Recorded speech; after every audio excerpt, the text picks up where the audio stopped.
Well, good afternoon and welcome to Crowd Church. It's great to be with you. My name's Matt Edmondson, and beside me is back from your travels. Actually, Yes. so it's great to have you here.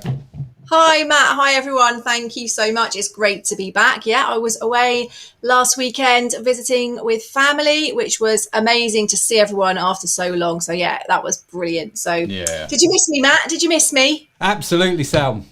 Absolutely. I cannot say otherwise because that would be a lie, and we don't lie in church. Absolutely not. Never. Never. So, for those of you who are joining us for the first time, welcome. We are Crowd Church. It's an online church. We do church, but we just do it online in a slightly different way because, something we've learned to do over lockdown, which is, kind of what we've been doing. And it's great. And it's great that you're here joining us. Make sure you say hi in the comments. Always good to hear from you folks in the comments. And we join in the comments. Usually there's a little bit of banter in there as well, which is nice. A little bit, not too much. Rein yourselves back a little bit. Yeah, but yeah, we love you to say hello. We love to hear where you're watching from. We love you joining in. So do comment. But if you don't want to write anything in the comments, you can get in touch in other ways, can't you, Matt? You can. And I'm going to push the button which enables the viewers to see what it is. There you go. You know what? We practiced this before you went live, and it was much better in the practice. Honestly, why is it so hard? You wouldn't believe the amount of concentration it takes just to do that. There you go. Did it first time there. Boom. Yeah. That's well it. done. That's it. Well done. Yeah, welcome. Yeah. Do you want to explain what this is?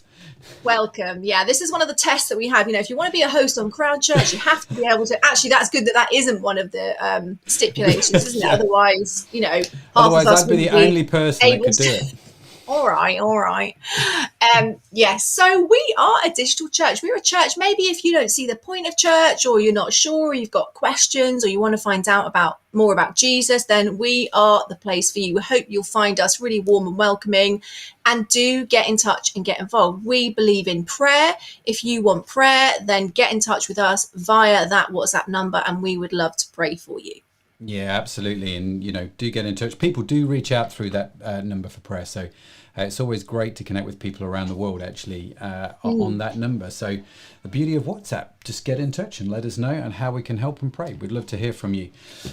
So we've got Gemma. Gemma is calling somebody the new Ant and Dec. I'm assuming she's referring to us. I'll tell you which one you want to be in a minute, Matt. Keep going. Yeah. Okay. We've got James. We've got Nicola. Hey, Nicola. Hey, Matt. And Matt Cruz says, we have so missed you, Speedy. That's what he said in the comments. Yeah, that's a reference for those of you that don't know. I made the mistake in one of the talks I did about sharing about a speeding fine that I had, and some people just can't let it go. But can I tell you that James had knee surgery and still insisted on driving down to when we were seeing family last weekend. So maybe everyone's worried about my driving now. I mean, this is getting to be a problem now. But I promise you, I am safe. That's harsh, man. Why did he insist on driving down? Because it's not a small distance between you and the south, is it? No, but he does like to drive. His car is an automatic, and he said, we might as well be driving to just sitting in the same position in the passenger seat. That was kind of his argument, so we went with it. Yeah, anything to keep him happy, You heard it here first, folks. James, you could write that down. You've got it on video now. So yeah. Why do I say these things? I don't know, but it will definitely come back to haunt you, Sal. I've no doubt. Probably. Yeah. So let's tell folks what's going on this afternoon. Go ahead, Absolutely. Now, really exciting today because it is the start of our new series, and we're actually going to be following the Alpha questions over the next 14 weeks. So that is 14 questions about the basics of faith, really, be properly getting into those basic questions, the things that even when you've been Christian for a long time, still things that you want to talk about and answers you want to know. So today we're starting with the brilliant Anna Kettle is going to do the first one for us. And that is there more to life than this? That's the first question. So that was brilliant. And then after Anna has shared that with us, we will be getting into a worship song. And then Matt and I will be back to have a chat about Anna's talk. And it's at that point, well, before that, really, that we would love you to put your comments and thoughts in, because we want to talk about the things that are important to you. So get involved. Absolutely. Make sure you do write your own thoughts and questions in the comments. That will be great Yeah, I and love how wonderful. Matt's put what we finished Mark. Yes, I know. 5 years later, we've actually managed to get through the book of Mark and moving on to Yes. something else. Yes. Yeah, it was. It was. Mark is now done. Mark is complete. And if you want to watch any of the Mark series, you are more than welcome. You can go to our website, crowd.church. And actually, I really enjoyed the whole journey through Mark. It was some amazing Yeah, questions that I came did out of too. it. Yeah, But it was actually, a long time. we've really got to discuss a load of really good things. So definitely go back and watch any of those that you missed, or maybe rewatch some that you really enjoyed. So yeah, that's brilliant that they're there for us to kind of go back to. But Yeah, this they're will be just a on the great website. series. We're really excited about this, aren't we, Matt? We are 14 weeks actually doing the what is known in church circles as the Alpha Talks. So they're just 14 real fundamental questions about life, faith, and meaning. And I love Alpha, and I love the simplicity of it, and I love the Mm, just returning back to basics, and you just get yeah, space just to go, which is great. I do yeah. stick around for the Alpha series. It is a phenomenal series, and we've got some great people coming up. Starting today with Anna, then we've got Pete Farrington, who's not been on the live stream before, but is such a top bloke. And we've got Sharon. She's going to be doing one. My wife. She's coming in a couple of weeks. So yeah, we've got some great people coming. So do stick around for these talks. Mm. What's going off in the comments here? Far too many jokes, says Never. Gemma. There's no such thing, Gemma. What are you talking about? There's no such thing as too many jokes. Come on. I think she's talking about you, not me, obviously. Well, Uh, yeah, I'm the funny one, right? So, does that make me Ant or Deck? I'm not sure. we've had this conversation. We've had a long conversation about who's Ant and who's Deck. I'm Deck, obviously, and Sally is Ant. So, Not sure about that. Not sure about that. We'll see. and for those of you who are watching outside of the UK, let's just be clear: Ant and Deck they're like a duo who host Saturday Night TV here in the UK. They're very famous, very funny, lovely people. You know what I mean? They've sort of won the heart of the Incredibly nation. good looking. Absolutely, absolutely. So yeah, it's nice to be compared to Ant and Dec in some respects, that's for sure. But that's who Ant and Dec are. Anyway, all that Anyway, I aside, think perhaps we should welcome. move on, Matt. Yep, let's move on. I think we've exhausted Ant and Dec, so let's move on. So, as Sal said, we are starting a new series, which means we have a new intro. So let's run that. Then we're going to have Anna, and we'll be back after this.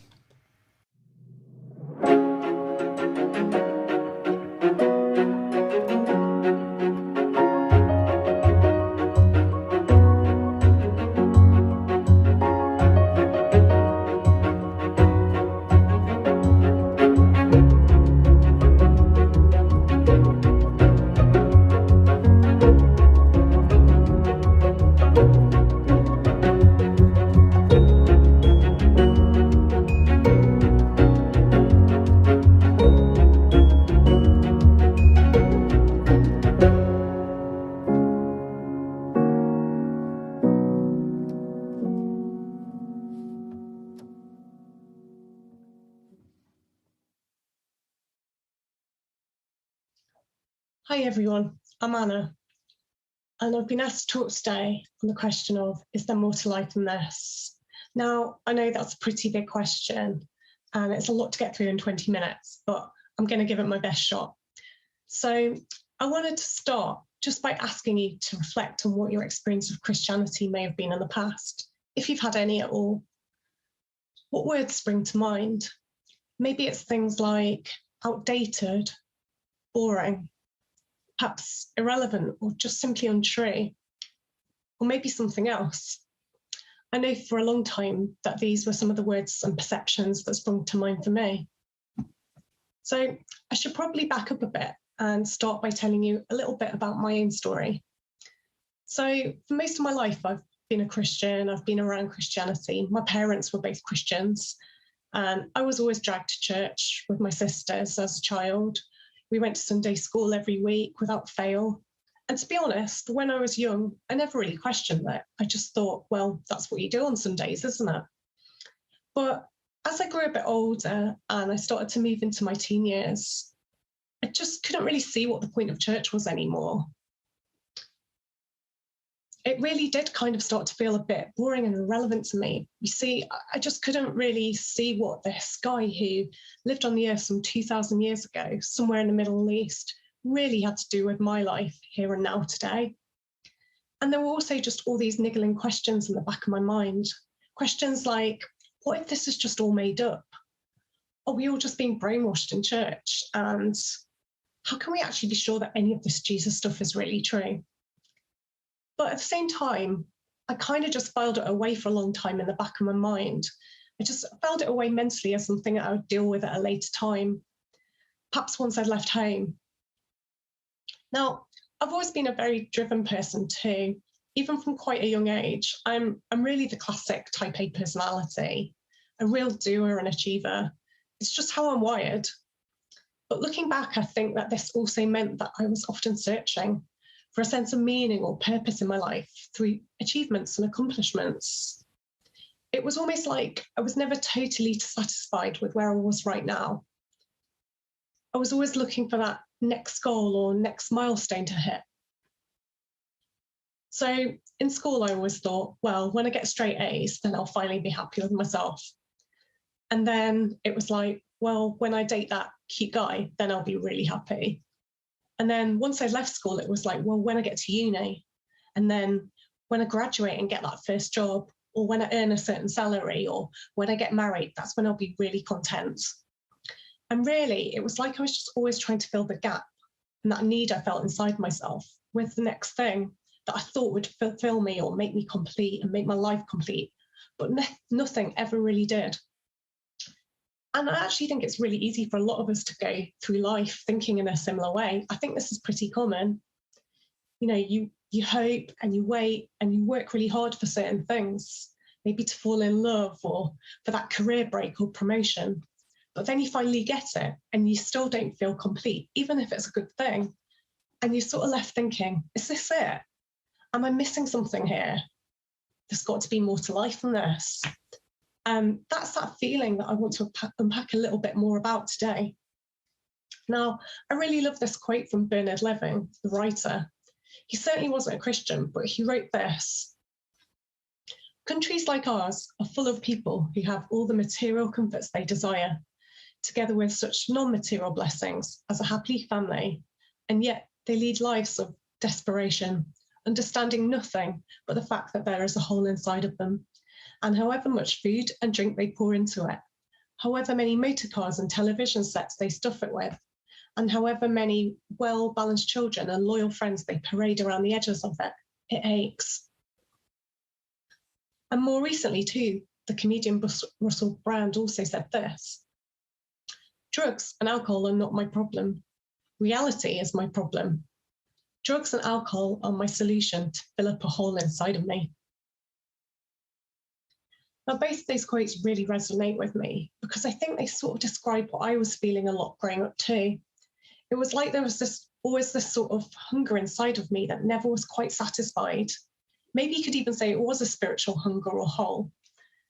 Now, I may not have looked for answers in such extreme ways as a personality like Russell Brand has, but looking back, that same hole was definitely there in my life too.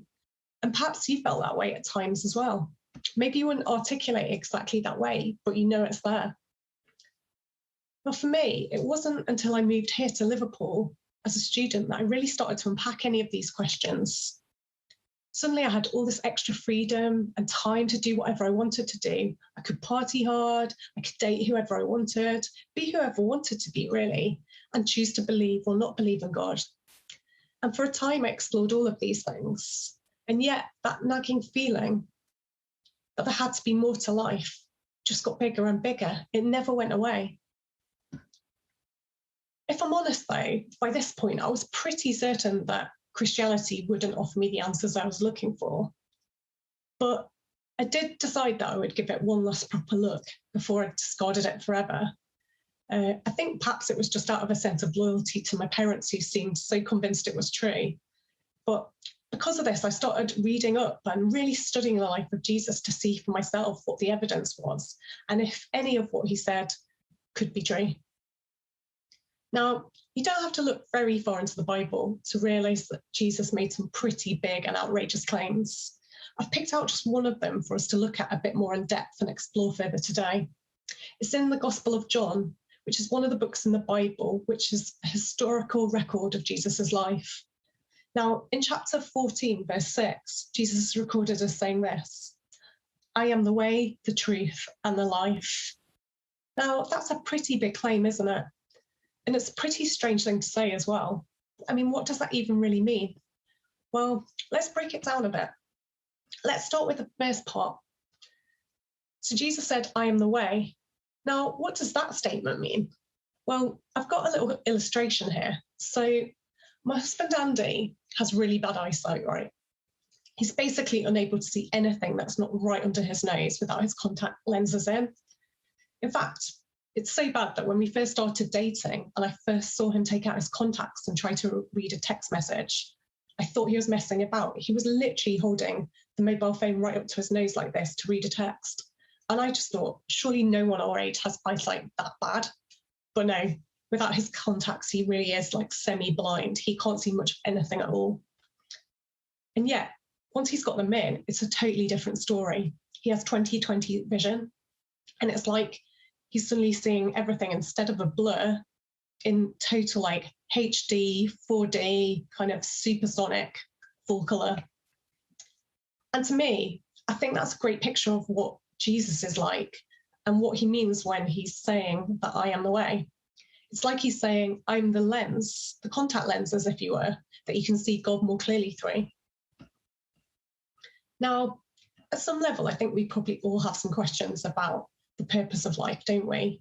Questions like, where have I come from? Where am I going? Is there any real meaning to all of this anyway? Now, I think although those questions are pretty common, people can end up searching for the answers in lots of different places, or just trying to avoid those questions by staying busy in lots of different ways. So perhaps for some people, that's about earning lots of money or success. Maybe it's through finding a sense of purpose through relationships, or searching after fame or power, or just chasing hedonism, or even just staying busy to avoid that sense of a hole. Or maybe just trying to fill it and stuff it full with more and more material things in our consumer culture. There's lots of different ways that people do that. But what Jesus is saying in this statement is that none of these things will fill that gap. In effect, none of these things are the way. And that actually the only way to find lasting answers to these questions is through him. So he's saying that he is the way. And actually, when you look at the experiences of lots of celebrities in this day and age who seem to kind of have it all the money, all the fame, everything that celebrity culture can buy you, it actually backs up this point quite well, because they don't often articulate that they feel fulfilled. For example, actor Jim Carrey once said this. He said, "I think everyone should get rich and famous and do everything they ever dreamed of so that they can see it's not the answer." And likewise, Freddie Mercury, the lead singer of Queen, admitted in an interview shortly before his death, "You can have everything in the world and still be the most lonely man. Success has brought me world idolization and millions of pounds, but it's prevented me from having the one thing we all need, a loving, ongoing relationship." Wow, on these powerful statements. And you know, ultimately, there really is only one relationship that is totally loving and that does go on forever. And that's a relationship that we can have with the God who made us. Which takes me back to my own story, because I think this was the part I had really been missing all along, despite going to church and to Christian schools and Sunday schools for most of my life. It was like I knew a lot about Jesus. I knew a lot of the stories about his life. But knowing about someone isn't the same as actually knowing them personally, is it? So, I mean, we can know a lot about the lives of celebrities from what we read about them online, can't we, these days? And yet that's not quite the same as being friends with them personally. And I think that's why Christianity did seem so boring and irrelevant to me for a long time. I didn't really know Jesus personally, and I didn't have any kind of ongoing relationship with him at all. And you see, if Jesus' claim about being the way to God and the way to know God really is true, then I was sort of missing the main point. So let's move on and start unpacking the next part of his statement then. So he said, I am the way, but then he also went on and said, I am the truth. So what does that mean? Well, truth is such a relative thing these days, isn't it? It's become so relative. And in our postmodern culture, it's like everybody can have a different truth. There's this album by the Manic Street Preachers called This Is My Truth, So Tell Me Yours. And I think that literally sums it up pretty well, this way of thinking. But what Jesus is saying here is that there is such a thing as absolute truth. And not only that, but that he is that truth. Well, they're pretty bold claims, aren't they? And yet, in an era where fake news is rife all over the internet, where it's getting harder and harder to determine what really is true at all, I think we're all beginning to realise that maybe truth matters after all. And not only that, but also that truth can't just be relative. There can't be one truth for one person and a totally different truth for someone else. Because just look at the fallout of the American elections recently, for example. This is a great example of this. So in a democratic process, it absolutely matters whether the president is lying and misleading voters or whether the election really has been stolen from him or not. Now, I'm not taking a political side here at all, but there is one thing for sure. Both parties can't have won that election. So somebody was telling the truth and somebody was lying. And this shows how absolute truth works. It's absolutely, there's a truth and it absolutely matters. So, of course, you could approach the idea of faith in a similar relativist way if you wanted to. You could easily say, well, Anna, that's great for you if relationship with Jesus is where you find your meaning and purpose. But, it's just not for me. But logically speaking, that can't actually be the case, because if what Jesus said about being the way to God is really true, then it has to be true for everyone, not just for me. And equally, if it's not true, then it's not true for anyone, which is, to be honest, not such great news for me, sat here today talking about it. But one thing is absolutely for sure, and that's that it can't be true for some people and not true for others. It can't be both true and not true simultaneously. Just like Biden and Trump can't both have won the election simultaneously. There has to be an ultimate truth there somewhere. Now, one of my favourite authors, C.S. Lewis, who's famous for writing the Chronicles of Narnia, amongst many other books, you may have read it when you were a child or seen it on TV, but he put it like this: Christianity is a statement which, if false, is of no importance, and if true, is of infinite importance. The one thing it cannot be is moderately important. So whether this idea of what Jesus said and what he did is true or not really matters, doesn't it? But how do we know if what Jesus said is true or not?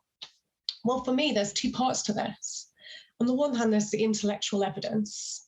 On the other hand, there's also the experienced evidence. Now, sometimes I've heard people talk about faith being blind or only for unscientific or unreasoning people.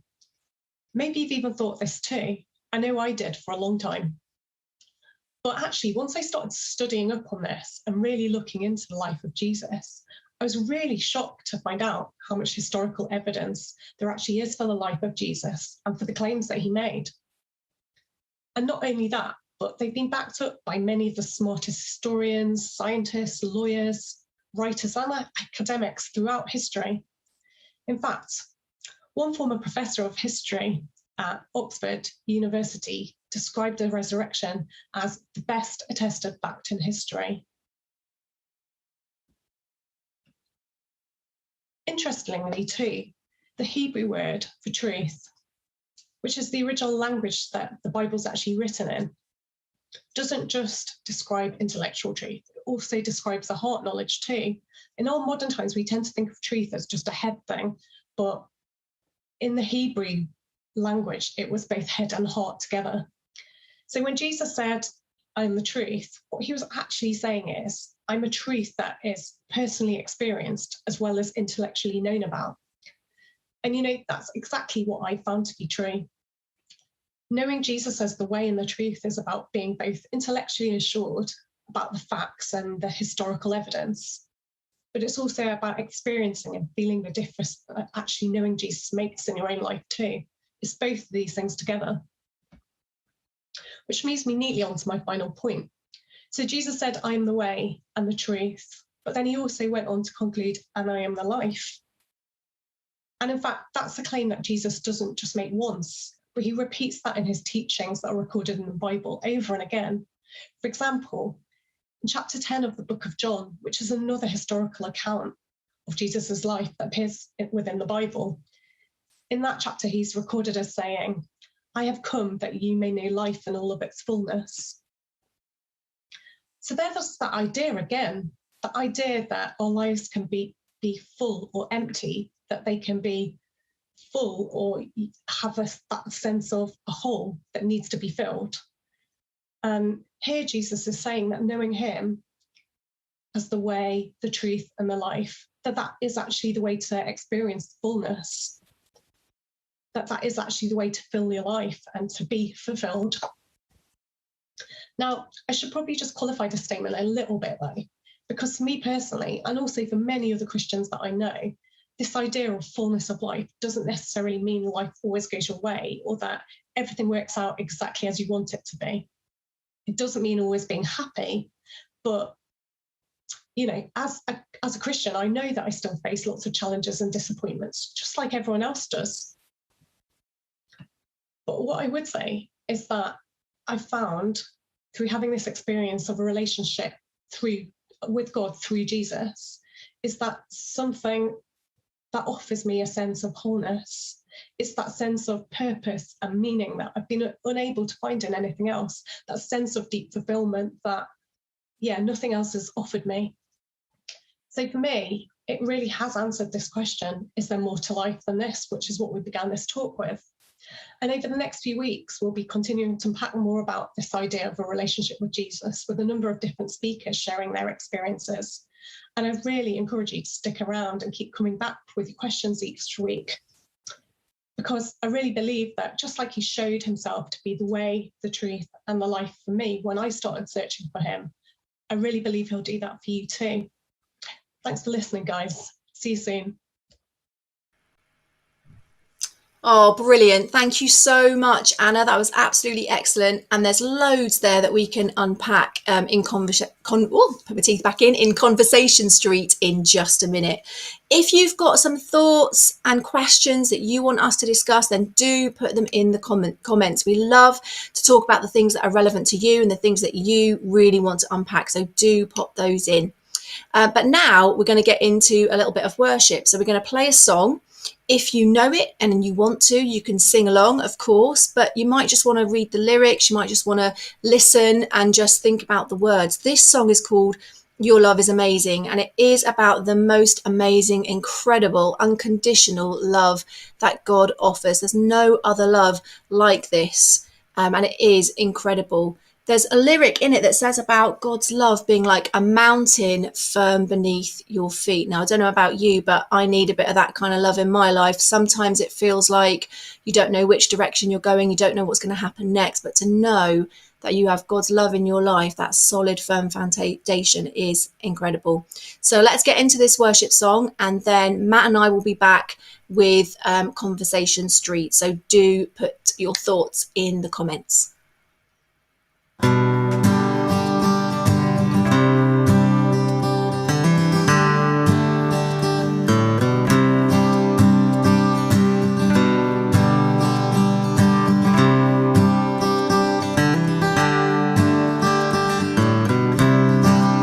love is amazing, steady and unchanging. Your love is a mountain firm beneath my feet. Your love is a mystery, how you gently lift me when I am surrounded. Your love carries me. Hallelujah, hallelujah, hallelujah. Your love makes me sing. Hallelujah, hallelujah, hallelujah. Your love makes me sing. Your love is surprising, I can feel it rising all the joy that's growing deep inside of me. Every time I see you, all your goodness shines through. I can feel this God song rising up in me. Hallelujah, hallelujah, hallelujah. Your love makes me sing. Hallelujah, hallelujah, hallelujah. Your love makes me sing. Hallelujah, hallelujah, hallelujah. Your love makes me sing. Hallelujah, hallelujah, hallelujah. Your love makes me sing. Your love is amazing, steady and unchanging. Your love is a mountain from beneath my feet. Your love is a mystery, how you gently lift me when I am surrounded. Your love carries me. Hallelujah, hallelujah, hallelujah. Your love makes me sing. Hallelujah, hallelujah, hallelujah. Your love makes me sing. Your love, oh, your love makes me sing. Yeah, your love, oh, your love makes me sing.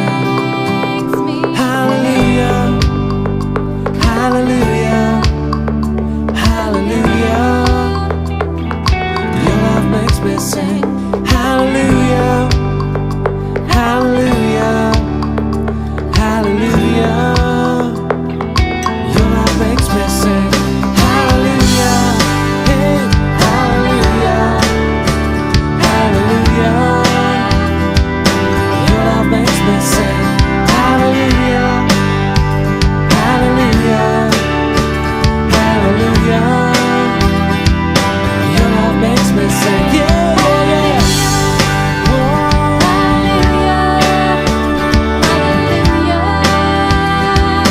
your love makes me sing. Your love makes me sing. Your love makes me sing.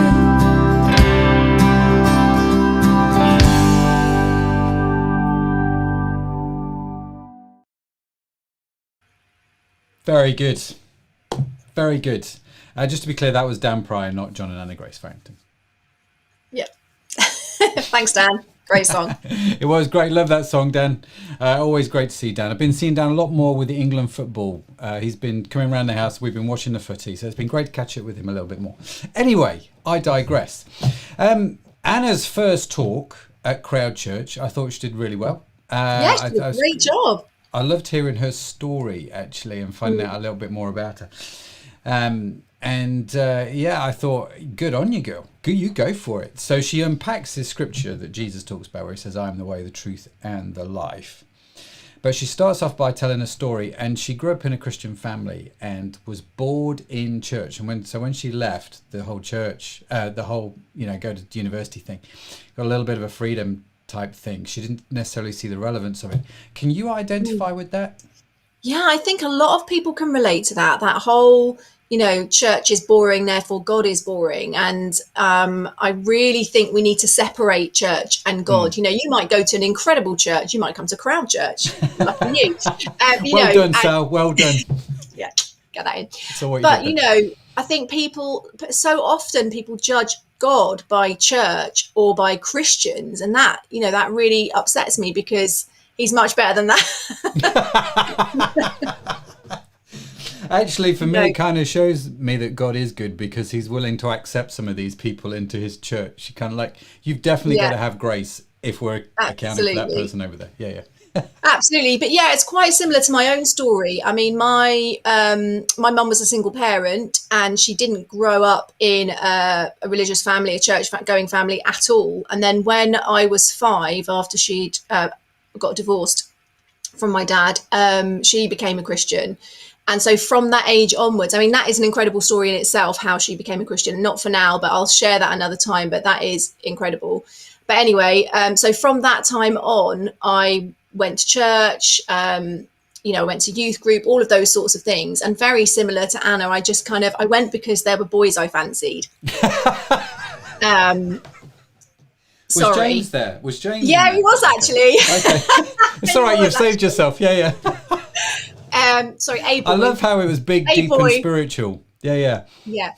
And that kept me going through church when I probably would have just gone, actually, this doesn't feel relevant to me.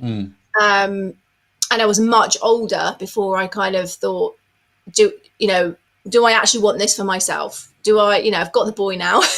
Do I need to keep going to church, or, so I do think we do need to separate church from Jesus, from God, from our relationship, because that's never going to live up to your expectations, because we're human and we're fallible.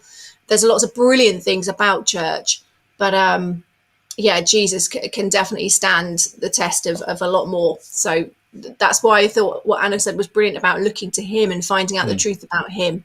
What about you? Yeah, well, I think my story is quite different, because I didn't grow up in a Christian household as such. I didn't have the church upbringing. It wasn't until I was 18 that I actually started going to church. The reason I started going to church was because I had to. I was living in North Carolina at the time, and I was working at a children's home, and I had to take the kids every week to Sunday school. I had to dress in a suit and everything. Wow. And I'd always sort of grown up knowing that God was there. I never at one point in my life thought God's not real. I never thought that. But I wouldn't have said that I had an active faith looking back. Do you know what I mean? Not on any kind of level. I went to Sunday school as a kid and just kind of assumed that God was there, really. And that was kind of my story. So it wasn't until I was 18, 19, similar sort of age to Anna, to you, just checking it out and going, actually, no, I need to now find the truth out for myself. And here I am 30 years later. So have you ever, right? It's funny listening to Anna talk. She talked about struggling with church at the start. So I wish Anna was here a little bit, because I want to know the answer to this question. Has she struggled with church since? Do you know what I mean? And it's interesting that you Sal, talk about you need to separate in some respects God and church. I mean, the church is part of God's plan. So you can't separate it that much. But have you ever struggled with church since, your Oh my goodness, yeah, it's full of annoying people. Okay, I'll tell you what, let's name names, shall we? No. Yeah, no, I'm being flippant.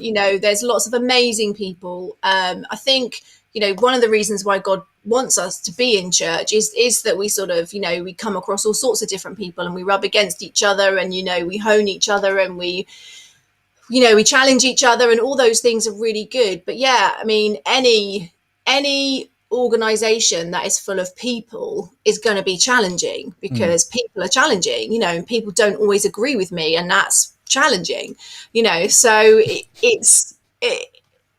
is difficult. I've never kind of gone, well, I'm just not going to go anymore then, or I've stuck with things when I found them difficult. But yeah, sometimes there are things that the church says that I don't agree with. There are all sorts of different reasons why it can be difficult. And that's why, for me, it's really important to separate the two. Yeah, very good. Very good. And I think it's interesting we talk about, the relationship with God. And Anna talked about how, for her, it brought a level of completeness. And so she used this phrase like having a hole. And we try and fill it with other things. It's a sort of common analogy we do here in the church a lot, actually. We try and fill the hole with drink or, success or sex or whatever it's going to be. But only Jesus can make you complete, because he is the way, the truth, and life. And that was the whole premise of her talk. Yeah. Have you, in ways that maybe you could or could not, I don't want to pry too much, but have you found that you've searched for completeness outside of Christ only to come back, if that makes sense? Yeah, I think so. Probably not in extreme ways like some of the celebrities. Interesting, isn't it? The celebrity kind of examples that she used, because before she did that, straight away that kind of came to my mind of, people who have unlimited wealth and power and adoring fans and all those things often end up unhappy, broken relationships, suicide, all those sorts of things. So it just does go to show that, we do search through all these things. I think for me, it's probably busyness of things, probably me doing things myself, or putting the pressure on perhaps the most important people in my life that they will be able to kind of satisfy all those different things that I need. But ultimately, that's not the case, is it? It's ultimately it's going to be lacking, because nobody can do that. It's just not possible, because we are created to be in relationship with God. And the way to do that is through Jesus. So we're always going to feel something lacking if we don't have that relationship. Yeah, no, it's very, very true. James wrote here, thought-provoking, thinking about Jesus saying he is the way, the truth, and the life. Do you think there are many different ways we can find him, even though other routes not necessarily labeled as traditional Christianity? That's a really interesting question, because often one of the questions that comes up is, don't all roads lead to God? And there's this analogy of a mountain, and you have different paths which kind of go up the outside of it. And I think it's a really interesting question to ask and try and answer. Do you know what I mean? I don't know if you've got any thoughts on that. I think it's a really controversial, difficult question. Thanks, James. Noticed I asked you, right? Yeah. Well, I'm going to put that one right back at you. No, I'm going to, I kind of, it says clearly in the Bible about the way to God is through Jesus. I think, Jesus is key in that. I think we can find God in lots of other things. I think we can find God in nature. I think we can find God in the people around us. But we're talking about that relationship with God, and that's through Jesus. That's kind of my take on it. What do you think? Yeah, I'd say exactly the same thing. I think this idea of all paths lead into God is an interesting philosophical argument to kind of pacify some way of thinking about faith and religion. But all religions are not equal. All religions are not the same. I mean, you just look at all the religions. I mean, they're entirely different from each other. Do you know what I mean? It's just not possible that they're all the same. So I don't think they all lead up to God. And I agree with you, Sal. I think it's like C.S. Lewis said, if what Jesus said is true, then there is nothing of any more importance. And he said, I'm the way, the truth, and the life. And it's like, that's a pretty significant deal that you can't escape. And so I think it's a great question, James. I really do. That's not to belittle anybody else's faith or ideology. I just personally, for me as a Christian, I think that statement is a statement of truth, which brings me back nicely to the whole relativism of truth, which Anna talked about. And I thought that was really, really good when she talked about that. And she mentioned was it the Manic Street Preachers album, This Is My Truth, Tell Me Yours kind of thing. And I think it's a really interesting world in which we live, where actually truth is based on what I feel, and it's my truth. Do you know what I mean? What's your truth? And it's like, I do struggle with that a little bit. I don't know about you, Seb. Yeah, I think there have to be some absolutes, don't there? I think she used some really good examples there of things. Sometimes there are grey areas in things, but in certain things there are absolutes. This is true. This is not true. And she gave some brilliant examples of how that was the case. And that's the same with what we're talking about with Jesus, isn't it? You have to sort of either agree that what he says is true or it's not true. You can't kind of say, well, I like that bit, but I don't like that bit, and I'm not sure about that bit. I think that I don't want to kind of go off track here, but I think that probably loads of things have been misinterpreted in the Bible by different people in a really unhelpful way in the past. And we do have to be careful about that. But we're talking about these fundamental truths of, is Jesus the way, the truth, and the life? Is he either is or he isn't? And you have to kind of decide which is for you, what you believe. Yeah, that's very good. So bringing it all right back, is there more to life than this? I thought was a great talk by Anna, and just focusing on the idea that actually Jesus is the way, the truth, and the life. And I think having come to that conclusion myself, and I don't want to speak for you, Sal, or Anna, but having come to that conclusion myself, yes, there was more to life. And then I met Christ, and actually the last 30 years has been more and more understanding that he does make me complete and he does make my life whole.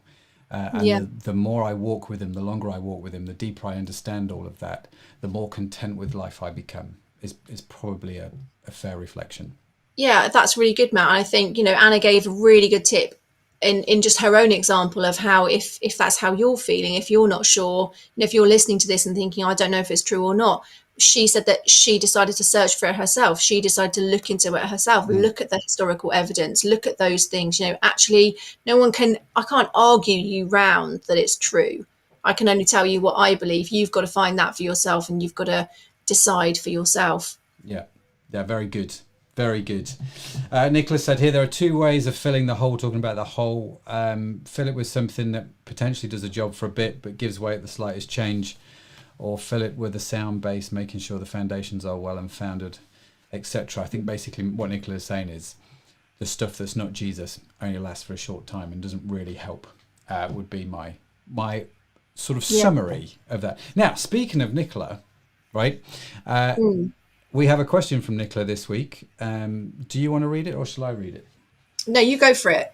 Okay, so just to give you a bit of information, every week when we close Discussion Street, or Conversation Street as we call it.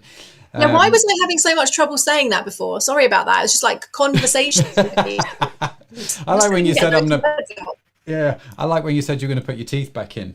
Yeah, you go do that. So what's the most spontaneous thing that you have ever done? Oh, that's a really good question, isn't it? I was thinking about an answer for that whilst everyone else has a little think. We live in Liverpool, and it doesn't snow very much in Liverpool, sadly. Mm-hmm. So on the very rare occasion that it does snow, it's the whole city goes crazy. It's incredibly exciting. And I remember probably about 10 or 11 years ago, we had a big snowfall. But it was at night. I think it was about like 12 o'clock at night, something like that. And at the time, my kids were little. They were like 4 and 7, something like that. Only a crazy person would wake children up at this point. You spend your life trying to get them to sleep. Who would wake them up? Well, I would, is the answer to that question. So James and I went in, shook them away. It's snowing. Come on, bundled them up and everything. Yeah. We got them outside making snowmen and snowball fights and, going for a walk in the snow. And they're like, like this, what are we doing? We're like, come on, it's snowing. So I would say that's pretty spontaneous, especially when you've got. I would say that's pretty nuts, is what that is. It was good. It was great. It was good. You know what? I can remember that because we did exactly the same thing with our kids. Oh, not that spontaneous then. Thanks, Matt. Just put it. No, maybe we're just two very spontaneous people. I don't know. Maybe. Come on, then. Let's hear your most spontaneous thing. Wow, geez. I was due when I was 18 to go live in China. Okay, and I was supposed to go over there to teach English as a foreign language. That was my plan. That was my aim. And at the seemingly last minute, it wasn't mega last minute, but seemingly at last minute, that all fell through. And I made the very quick decision, very spontaneous decision, to actually go to the States and work at the children's home that I mentioned instead, which was the complete opposite of where I was supposed to. You know what I mean? China, teaching English. I wanted to study Kung Fu, all that sort of stuff over here. And I ended up going and working in a children's home in North Carolina, USA. And it was here that actually I started my faith journey in serious sort of pursuit, as it were. And so I'm glad that I went here, but that was quite a instant, quick decision just to switch like that. And that's probably had the most profound impact. So yeah. The other one that I made really quickly was that I was going to marry Sharon. That was spontaneous. Well, it wasn't spontaneous, but it was quick. So maybe it was spontaneous in relationship circles, but it wasn't. I think we'd been dating a few weeks, and I think I said, Sharon, just so you know, in my head we're going to get married, so just put it out there. You old romantic, you. Just so you know. Just so you know, this is where my head's at. I'm just letting you know where I was thinking. Lucky she said yes. I count my blessings every day, Sal. I know. Good. Every single day. Right. Well, Nicola's just said about her spontaneous act was a few weeks ago. when she drove at 3 a.m. to watch the sunrise. That's good. I bet that was worth it as well, Nicola. Brilliant. Yeah. Oh, that's actually Sharon's quite- just said, you said it after 1 week that you were going to get married. There we go. I knew it was quick. Don't mess around, Sal. Make a decision. No. Be spontaneous. Good. Right. I like it. Should we do catch up? Let's do that. Let's do catch up. Here's catch up. Hello and welcome to this week's Sunday Catch Up.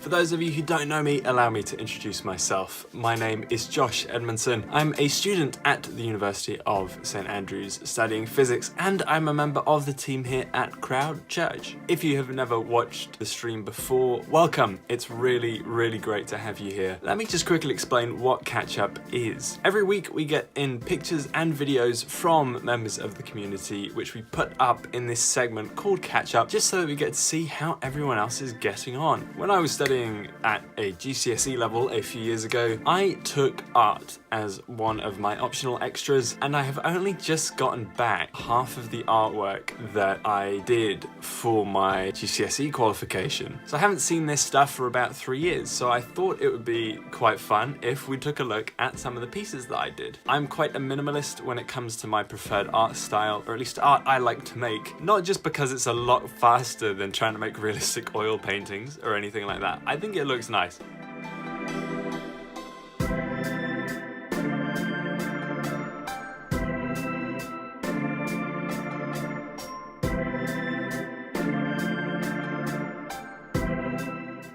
Anyway, that's enough from me. Let's get on to the catch-up videos.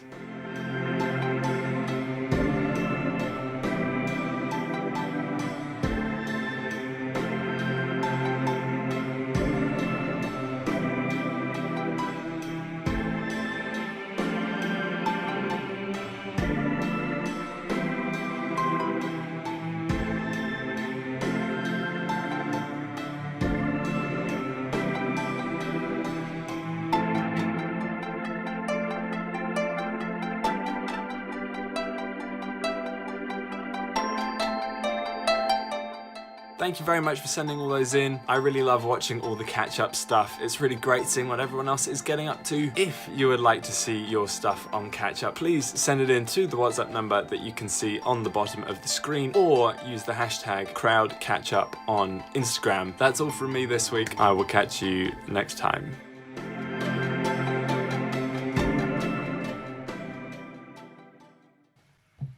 Very good. I feel Very like catch good. up had a bit of an art theme this week. It did. It's like Art Attack back in the day, or that sort of thing. So What was the one I am with Morph? terrible at art. I don't know if I've told this story before, but when I'm at school, I'm a school teacher, and if I draw something on the board, the kids know that I think I'm terrible at art, and I'll draw something on the board, and they're like 6 and 7, and they'll say things like, "Oh, Miss, that's really good. Oh, well done." So, for the next time you're hosting, Sal, please bring some of your artwork. In fact, send it through to Josh for catch Oh, I up next thought of a week. good game. 6-year-old or Sally Birch? Then which one? Yes. Can you tell me the age of the person that drew this? Yes or no? Yeah, we're not blessed, I'm afraid, with artistic talent in this family. We have lots of other skills. That is not one of them. Okay. Well, you got to know what you're good at, Sal. You got to know what you're good Exactly. at. Excellent. Exactly. I tell you what, I fixed that. We've got a rowing machine in our garage, and it's been bust for a few weeks, for a few months actually. And so today I decided I was actually going to fix it. Took me an hour with a voltmeter and a magnifying glass to find the problem. Fixed the rower, got it up back and working, and thought, oh, I'll have a little row.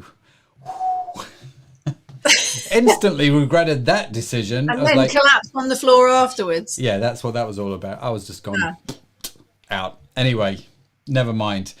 So, next week, what have we got coming up next week, Sal? Yeah, next week we're getting into the second of our alpha questions, and that will be who is Jesus? And that'll be a brilliant talk, which the lovely Sharon is doing. So that'll be amazing. Definitely come back and tune in for that one. Yeah, absolutely. Make sure you come. And in fact, next week you're away again, aren't you? And Anna, actually, who did the talk today, I am. I don't know, is it week after?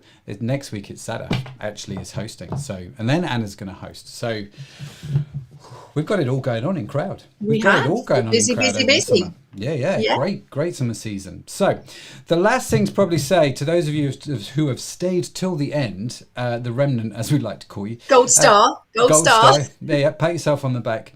We are thinking and asking the question about moving the Crowd live stream from 4 p.m. to 6 p.m. So we would live stream 6 till 7 in the UK, which is instead of 4 till 6. So it's currently 5 to 5. So it would in effect start in an hour's time. And so there's a number of reasons why we're thinking of doing this. But before we make any final decisions, we would love to get your thoughts and feedback on such a move. You can send in your thoughts via the website crowd.church. Or you can go to the WhatsApp number, which Sal still can't point to after all of these I'm years. pointing at it right now. Look. Very good. Well done.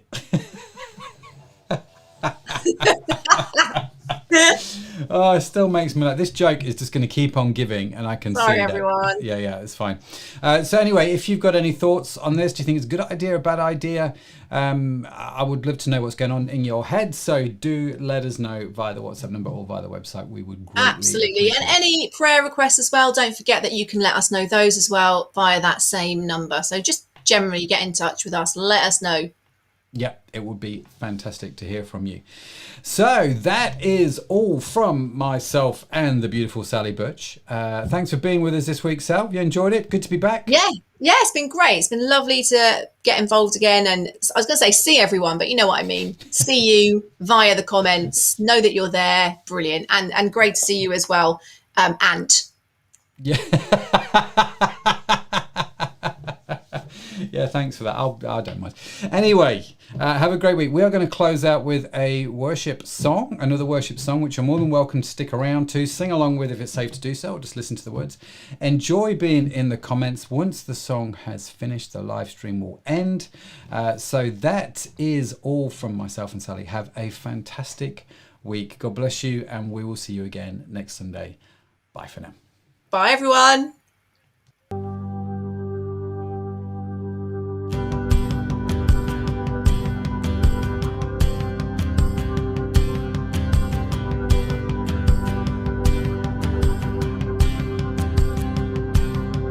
I was an orphan lost at the fall, running away when I'd hear you call.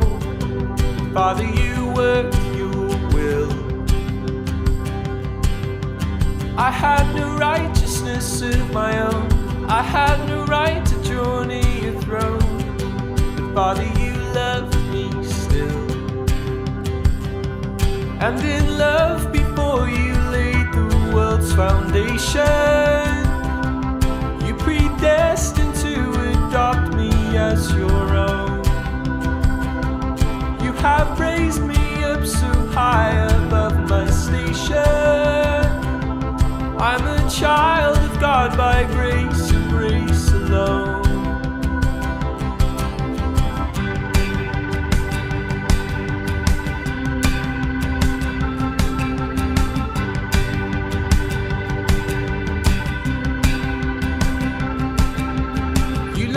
Home to seek out the lost. You knew the great and terrible cost, but Jesus, your face was set. I worked my fingers down to the bone, nothing I did could ever atone. And Jesus, you paid my debt. By your blood I have redemption and salvation. Lord, you died that I might reap what you have sown, and you rose that I might be a new creation. I am born again by grace and grace alone. I was in darkness all of my life, I never knew the day from the night, but Spirit, you made me see. I swore I knew the way on my own, a head full of rocks, a heart made of stone. Spirit, you moved in me. At your touch my sleeping spirit was awakened.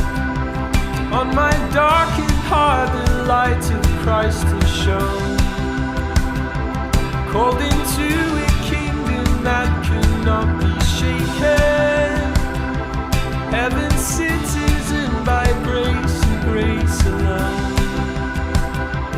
Yes, I'll stand in faith by grace and grace alone. I will run this race by grace and grace alone.